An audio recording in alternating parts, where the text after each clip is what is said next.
Very good afternoon friends. आज के अपने टॉपिक में हम बात करेंगे application of remote sensing techniques. जैसा कि हम पहले डिस्कस कर चुके हैं, रिमोट सेंसिंग एक ऐसी टेक्निक है, एक ऐसी आर्ट है जिसके माध्यम से हम किसी भी ऑब्जेक्ट से एक उचित दूरी बनाए रखते हुए या हम उसके संपर्क में जाए बिना उसकी सारी जानकारियाँ प्राप्त कर सकते हैं। और जिस प्रकार का अभी प्रेजेंट टाइम चल रहा है बच्चों, लॉकडाउन का टाइम है, कोरोना का टाइम है, तो जैसी बात आ रही है सोशल डिस्टेंसिंग की, तो हम भी यही कह सकते हैं कि कुछ ऐसे ऑब्जेक्ट भी होते हैं जिनके नज़दीक जाने में हमेशा हमें नुकसान उठाना पड़ता है, लेकिन बीइंग ए जोग्राफर हमें उस एरिया की उसकी जो जोग्राफिकल कंडीशंस हैं उनकी जानकारी होनी चाहिए। इसलिए हम क्या करते हैं, उनसे एक डिस्टेंस मेंटेन करते हुए उनकी इन्फॉर्मेशन है वो कलेक्ट करते हैं, और जिस मेथड से, जिस टेक्निक से उनकी इन्फॉर्मेशन हम कलेक्ट करते हैं, उसी मेथड और टेक्निक का नाम ही रिमोट सेंसिंग है। वैसे तो रिमोट सेंसिंग के कई सारे उपयोग हैं बच्चों डे टू डे लाइफ में भी। इसके अलावा हम विशेष प्रकार के अपने क्रियाओं में, इकोनॉमिक एक्टिविटीज़ में, प्रयोजन में, विशेष प्रकार के अभियानों में हम इसकी सहायता लेते हैं। लेकिन फिर भी इसके कुछ जो इम्पोर्टेंट पार्ट हैं वो हम यहाँ डिस्कस करेंगे। एक कॉमन सा एग्जांपल बच्चों आप लोगों के सामने अभी आया होगा इस ड्यूरेशन में, जब से लॉकडाउन लगा है। आपने देखा है कि लॉकडाउन को भी सक्सेस बनाने में सुदूर संवेदन की तकनीकों की सहायता ली जा रही है। गैस करो कैसे? देखिए, आपने बहुत बार न्यूज़ में देखा होगा कि पुलिस ने कहीं पर भी नाकाबंदी लगा रखी है और वो लोगों की आओ-जाई पे कंट्रोल कर रहे हैं। लेकिन क्या वहाँ तक ही वो सीमित हैं? क्योंकि पुलिस वाले ग्राउंड स्टेशन पे होते हैं और ग्राउंड स्टेशन पे ऑब्जर्वेशन जो व्यू है हमारा वो बहुत कम हो जाता है। इसीलिए उन्होंने क्या किया है, ड्रोन की सहायता से एरियल रिमोट सेंसिंग का इस्तेमाल किया। ड्रोन से उन्होंने ये देखने की कोशिश की कि कहीं शहर के, मोहल्ले के, गली के किसी भाग में लॉकडाउन का उल्लंघन तो नहीं हो रहा है, और इस प्रकार से वो एक ही स्थान पे बैठे बैठे अपने चारों ओर की घटनाओं पर बारीकी से नज़र रखने में कामयाब हुए और लॉकडाउन को सक्सेस बनाया। हम कह सकते हैं कि इसी ड्यूरेशन में जो रिमोट सेंसिंग टेक्निक है इसका उन्होंने इस्तेमाल किया है। तो हम इसी प्रकार के और दूसरे सेक्टर में कहाँ कहाँ इसका इस्तेमाल हो सकता है या हो रहा है, हम इसके ऊपर चर्चा करेंगे। हमारे जो एप्लीकेशन से रिलेटेड जो वीडियो हैं ये कम से कम 2 या 3 वीडियो में जा कर के ये टॉपिक कंप्लीट होगा, क्योंकि बहुत बड़ा एरिया बन जाता है इसका। रिमोट सेंसिंग के जितने सेक्टर आप देख पा रहे हैं स्क्रीन पे, इन सभी में रिमोट सेंसिंग की जो हेल्प है वो ली जाती है। जैसे खासतौर पे स्थलीय अनुप्रयोग में स्थान से संबंधित जो लैंडस्केप हैं, घटनाएं हैं, उनसे संबंधित जानकारियां प्राप्त करना। अब स्थान से जुड़ी जानकारियां प्राकृतिक, अप्राकृतिक किसी भी प्रकार की हो सकती हैं। दूसरा, जल से संबंधित यानी महासागर से जुड़ी हुई, ये तटवर्ती हो सकती हैं, ऊपरी भाग की या गहरे भाग की हो सकती हैं, इनके बारे में जानकारियां जुटाना। इसके बाद में एटमॉस्फेरिक कंडीशंस भी हो सकती हैं। जैसे आपने सुना होगा कि 29 अप्रैल को जो एक उल्कापिंड था वो पृथ्वी से टकराने वाला था, तो ये हमारे स्पेस से रिलेटेड जानकारी है, वायुमंडल से रिलेटेड जो जानकारियां हैं, मौसम का पूर्वानुमान है, ये सभी हम यहाँ बैठे बैठे कैसे प्राप्त कर सकते हैं? तो बच्चों ये सब भी रिमोट सेंसिंग की देन है। इसके बाद जो टेक्नोलॉजी है उसमें इसका इस्तेमाल होता है। टेक्नोलॉजी में इस्तेमाल में हम कह सकते हैं जैसे डॉक्टर के द्वारा एक्सरे करना है या फिर थेरेपी करना है, ये सभी रिमोट सेंसिंग है। जो लेजर ऑपरेशन होते हैं बिना हाथ लगाए, बिना चीरा टाका किए जो होते हैं, वो सभी रिमोट सेंसिंग हैं। आप घर बैठे बैठे आप टीवी चैनल चेंज कर पा रहे हैं, वो रिमोट सेंसिंग है। आप जो सेंसर से चलने वाले व्हीकल्स हैं, सेंसर से इस्तेमाल होने वाले दरवाजे हैं, जो सेंसर से ही लॉकडाउन जो लॉक होते हैं, ओपन होते हैं, इसी प्रकार की जो टेक्नोलॉजी में यूज होता है वो भी रिमोट सेंसिंग है। तो इस प्रकार रिमोट सेंसिंग की जो एप्लीकेशंस हैं वो हमारी डे टू डे लाइफ में लगातार बढ़ती जा रही है। इस मशीनी युग में, इस मैकेनाइज्ड टाइम में जो टेक्निक है वो लगातार बढ़ती जा रही है। और इसी टेक्निक का एक और एग्जांपल मैं भी आपको बता रहा हूँ कि जैसे ही sanitiser, sanitise machine, sanitise tunnel, इनकी बात हो रही है, तो हमारे इंस्टीट्यूट ने भी, आरपीएस डिग्री कॉलेज ने भी एक ऐसी ही रिमोट सेंसिंग टेक्निक का इस्तेमाल करते हुए एक ऐसी ही सैनिटाइज़र मशीन बनाई है जिसको बिना टच किए, सिर्फ सेंसर से उसके सामने हाथ लेकर के जाओगे तो वो आपके हाथों को सैनिटाइज कर सकता है। इससे आप संक्रमण से भी बच सकते हैं और इससे आपका जो सैनिटाइज़र है उसकी जो खपत है वो भी कम हो सकती है, क्योंकि अगर हम उसको ऑन ऑफ करके रखेंगे तो वो ज़्यादा वेस्ट होता है, लेकिन जब उसके नीचे हाथ लेके जाओ तभी वो चलता है। तो इस प्रकार से आपके वहाँ पर भी हेल्प हो रही है। वाटर सेविंग का जो कंसेप्ट है उसमें भी रिमोट सेंसिंग हेल्प कर रहा है बच्चों। हम बात करते हैं जल बचाने के ऊपर, तो उन क्षेत्रों में रिमोट सेंसिंग की हेल्प खास तौर पे ली जा रही है। जैसे हम कहें कि लोगों की कई सारी बुरी आदतें होती हैं, ब्रश करते करते टैप को खुला छोड़ देते हैं, टैप चला रखा है, मुंह धो रहे हैं, इस प्रकार से कई सारी क्रियाओं में हम देखते हैं कि लगातार पानी बहता रहता है। लेकिन अगर सेंसर वाले जो टैप हम यूज करते हैं, सेंसर लगी हुई जो टूटियाँ यूज करते हैं, तो उनके नीचे जैसे ही कोई बर्तन लगे या हाथ जाए तभी वो ऑन होती हैं, उसके बाद अपने आप ऑफ हो जाती हैं। तो ये सभी जो सेंसर संबंधित जो टेक्नोलॉजी है, यही हमारी रिमोट सेंसिंग है कि किसी ऑब्जेक्ट को टच किए बिना दूर से ही उसकी उपस्थिति को भांपना। आज हम यहाँ बात कर रहे हैं रिमोट सेंसिंग की एप्लीकेशंस, खास तौर पे हम बात करेंगे लैंड से रिलेटेड। यहाँ हम बात कर रहे हैं बच्चों कि प्राकृतिक क्षेत्र में किस प्रकार से भूमि से जुड़े हुए क्षेत्रों में रिमोट सेंसिंग हेल्प कर रहा है। देखिए यहाँ आप देख पा रहे हैं साफ साफ कि भूमि उपयोग यानी लैंड यूज़, फॉरेस्ट फायर, इसके अलावा कृषि के प्रकार, एग्रीकल्चर टाइप, क्रॉप इन्वेंट्री, फसल तालिकाएं बनाना, सूचियां बनाना, जिससे हम कह सकते हैं कि जो फसलों का मुआवजा लिया जाता है, फसल डैमेज होने पे जो भरपाई होती है वो इन्हीं के द्वारा हो सकती है। फॉरेस्ट फायर, अभी ऑस्ट्रेलिया के जो जंगलों में आग लगी हुई थी उसकी मैपिंग इस प्रकार से जो होती हैं, लैंड यूज़ टाइप की मैपिंग। इसी के अलावा सिंचाई, जल प्रबंधन और जो मल्टीपर्पज़ रिवर वैली प्रोजेक्ट हैं, इनकी मैपिंग, इनके बारे में जानकारियाँ जुटाना, पोल्यूशन जो कि बहुत बड़ी समस्या है, इसकी मैपिंग करना, और खनिजों की खोज करना। खनिज किसी भी देश के लिए बहुमूल्य होते हैं, उनकी अर्थव्यवस्था को चलाते हैं। जिन देशों में ज़्यादातर खनिज पाए जाते हैं उनकी अर्थव्यवस्था उतनी ही अच्छी होती है, और खनिजों की खोजबीन लगातार लगभग हर सेक्टर में हर प्रकार के देश करते रहते हैं। और इन खनिजों की जो खोज है, इसकी भूमिका में जो हमारा रिमोट सेंसिंग है ये बहुत महत्वपूर्ण अपना रोल प्ले कर रहा है। प्राकृतिक एवं सांस्कृतिक तत्वों के अध्ययन के अलावा आजकल राष्ट्रीय प्रतिरक्षा, नेशनल डिफेंस के क्षेत्र में भी सुदूर संवेदन का उपयोग हो रहा है बच्चों। ये आपसे कोई छुपी हुई बात नहीं है। हम अगर पुलवामा अटैक से लेकर के और उरी सर्जिकल स्ट्राइक तक की बात करें तो सभी की जो टेक्निक है उनके पीछे रिमोट सेंसिंग काम कर रहा है। हमारे एरोप्लेन उधर गए, उनके रडार ने उनको कैच किया या नहीं किया, या फिर उसके बाद हम लोगों ने जो जवाबी कार्रवाई की, वो सभी रिमोट सेंसिंग के द्वारा, टेक्नोलॉजी के द्वारा कंट्रोल्ड हमारी कार्रवाई रही हैं। या हम कह सकते हैं हमारे जो आजकल के जो वेपन हैं, हथियार हैं, वो सभी इसी प्रकार रिमोट सेंसिंग के द्वारा ही लोकेशन फाइंड आउट करके सटीक निशाना लगाने में महारत हासिल कर चुके हैं।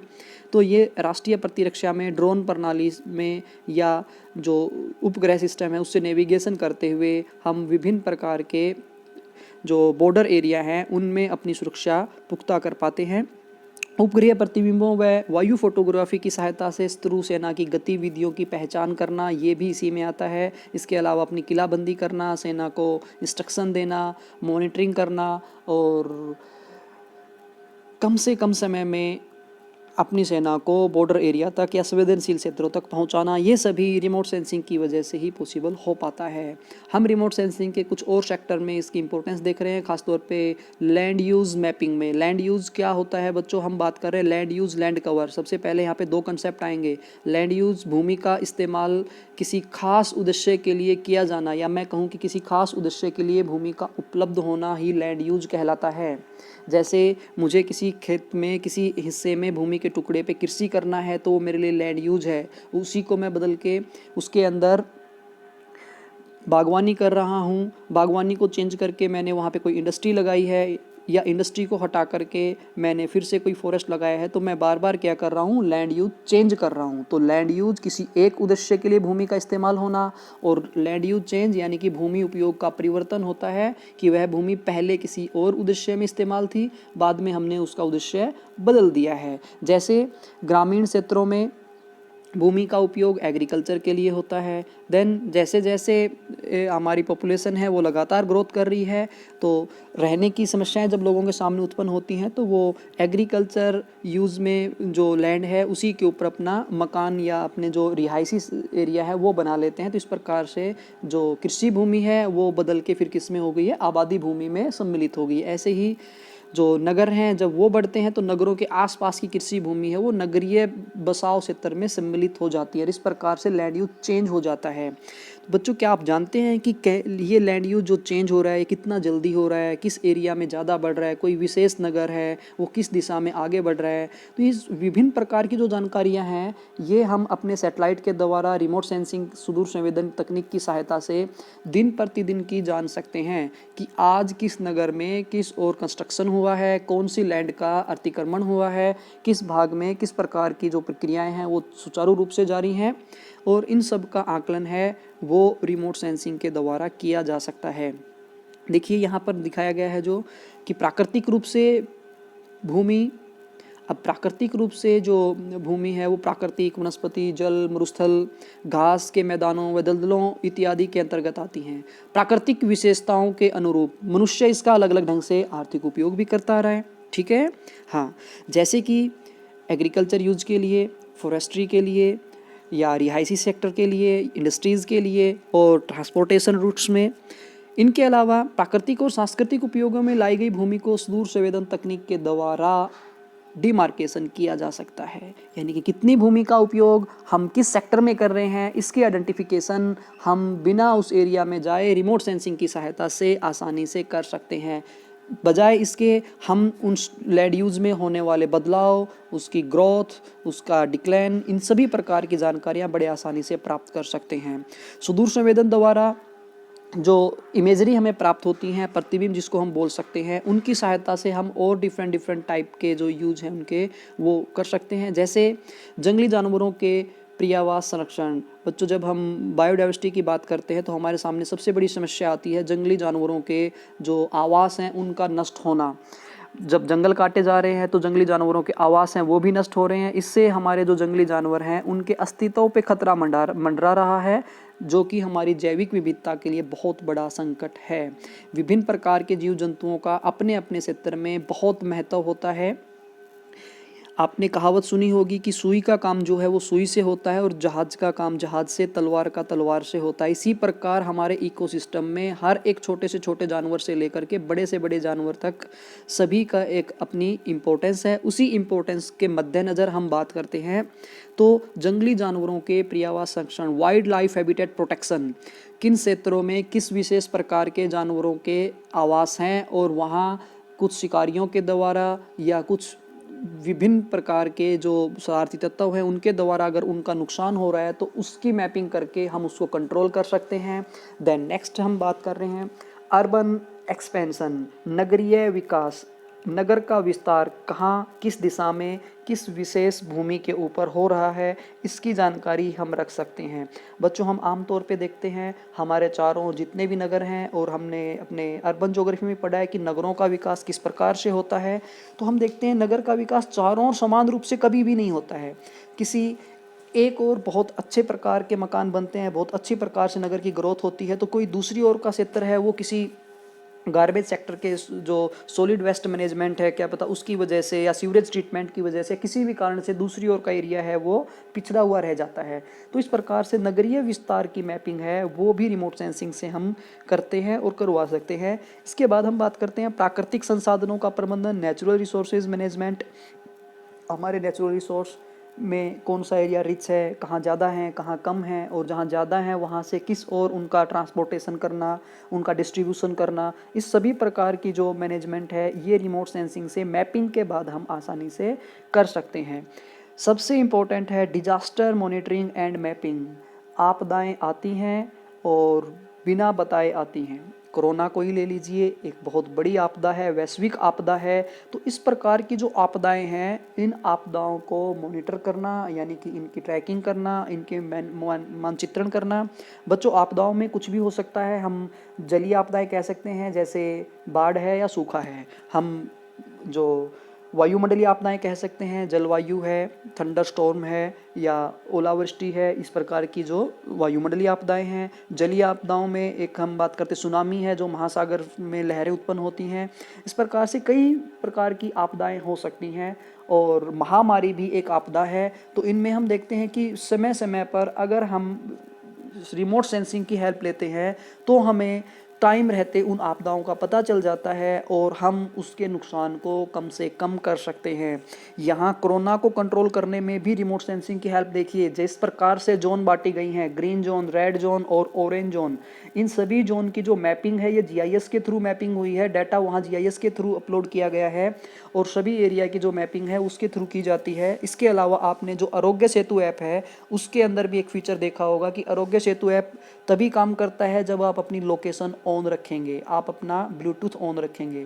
लोकेशन ऑन रखना, ब्लूटूथ ऑन रखना, ये रिमोट सेंसिंग है। ब्लूटूथ के जरिए आप एक दूसरे के संपर्क में दूर से ही आ जाओगे, सोशल डिस्टेंसिंग मेंटेन रहेगी, आपका कांटेक्ट नहीं हुआ किसी से, लेकिन आपके ब्लूटूथ के जरिए आपके सेल फोन का हुआ है तो सामने वाले की जो इन्फॉर्मेशन है रिगार्ड्स उसकी हिस्ट्री, ट्रैवल हिस्ट्री की, वो लास्ट टाइम कहाँ था, कहाँ से वो ट्रैवल करके आया है, इस प्रकार की सारी जानकारियों के अकॉर्डिंग आपके फ़ोन के ऊपर जो ऐप के ज़रिए मैसेज आ जाएगा कि आप अभी सुरक्षित हैं या आपके आसपास कोई ऐसा सस्पेक्ट है।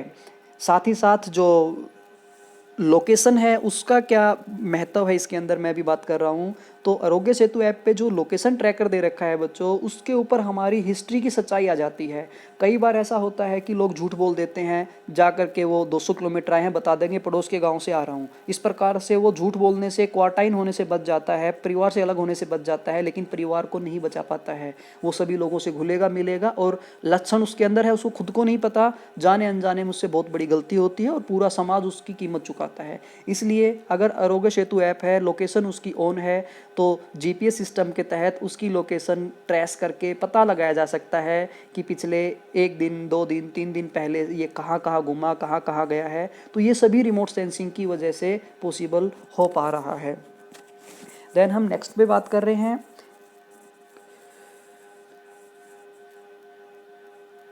कर एवं संपदा के मूल्यांकन के लिए वैध सीमाएं, legal boundaries for tax and property evolution. बच्चों कई बार ऐसा होता है जब हम बात करते हैं लगान वगैरह चुकाने के लिए, तो लोग अपनी प्रॉपर्टी को कम दिखाते हैं। हम भी कई बार जो सोशल इकोनॉमिक सर्वे के लिए जाते हैं तो आप लोगों ने महसूस किया होगा कि जब हम लोगों से क्वेश्चन पूछते हैं उनकी आजीविका से संबंधित, उनके इनकम सोर्सेज या उनके एक्सपेंडिचर या लोन वगैरह से रिलेटेड, तो कुछ लोग हैं वो अपने आप को बड़ा ही दयनीय दिखाने की कोशिश करते हैं क्योंकि उनको लगता है कि गवर्नमेंट की तरफ से कुछ फैसिलिटी मिलने वाली है, तो ऐसे में लोग झूठ बोलते हैं। ऐसी स्थिति होती है जब किसी को कोई विशेष कर देना हो, लगान देना हो, खासतौर पर इनकम टैक्स है, तो लोग अपना इस प्रकार की आइडेंटिटी है वो छुपाने लग जाते हैं। और कई बार ऐसा होता है कि लोग इन सभी प्रोसेस में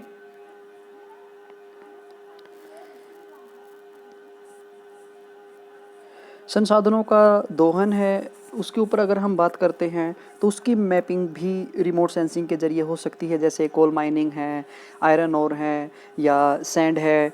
जैसे गवर्नमेंट ने अभी नारनौल सेक्टर में माइनिंग के ऊपर रोक लगा रखी है, तो अरावली रीजन में माइनिंग के ऊपर रोक लगा रखी है, लेकिन फिर भी इसकी चोरी छिपे माइनिंग होती है। तो इन सेक्टर को रिमोट सेंसिंग की हेल्प से पकड़ा जा सकता है। जो सैंड है, यमुना सैंड है, उसके ऊपर रोक है, लेकिन फिर भी खनन माफिया उसको लगातार निकाल रहा है वहाँ से। इससे हमारा जो इकोसिस्टम है वो पूरे तरीके से डिस्टर्ब होता है। नदी के जो प्राकृतिक तटबंध हैं, जब वहाँ से हम मिट्टी हटा लेंगे तो फ्लड आने को हम पूरी तरीके से इन्विटेशन दे रहे हैं एक प्रकार से, और उसका हमें खामियाजा भुगतना पड़ता है। तो इस प्रकार चंद पैसों के लिए लोग संसाधनों का गलत तरीके से दोहन करते हैं, तो उसकी मैपिंग करके उसकी रोकथाम भी की जा सकती है। सड़कों, पुलों व जलीय भागों की पहचान करना, identification of roads, bridge and water. यहाँ हम बात कर रहे हैं कि हम उन विशेष मार्गों को डिमार्केट कर सकते हैं जो आर्थिक दृष्टि से महत्वपूर्ण हैं। अगर वो कोई छोटी सड़क है तो उसको नेशनल हाईवे में तब्दील किया जा सकता है क्योंकि इकोनॉमिकली उसका बहुत बेनिफिट होगा हमारे यहाँ। तो इस प्रकार से उन विशेष सड़कों की पहचान करना, शॉर्ट रूट्स को आइडेंटिफाई करना, ब्रिज हैं जहाँ ब्रिज बनना चाहिए उस एरिया को लोकेट करना, या जहाँ ब्रिज है लेकिन उसकी हालत अच्छी नहीं है, वो पुराने टाइम का, खासतौर पे जैसे रेलवे ब्रिज हैं बहुत सारे हमारे ब्रिटिश टाइम के बने हुए हैं, तो उनकी पहचान करके उनसे होने वाले हादसों को रोका जा सकता है।